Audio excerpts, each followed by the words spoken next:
Fukushima station. The last stop in Fukushima before crossing the border in Niigata.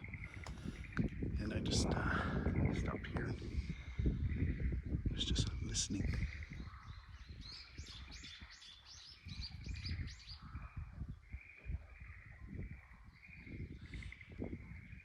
There's a lot of wildlife up in those hills. I'm making a guess there's some weird frogs or crickets or something, and possibly some monkey action. All very cool. Anyway, making fantastic time as I make my way down this valley.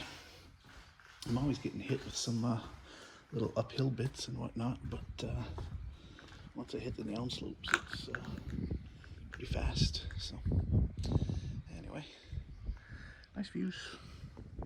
All very nice. I'm gonna hydrate a bit before I take off, and then pick it up down the road somewhere. Catch you later.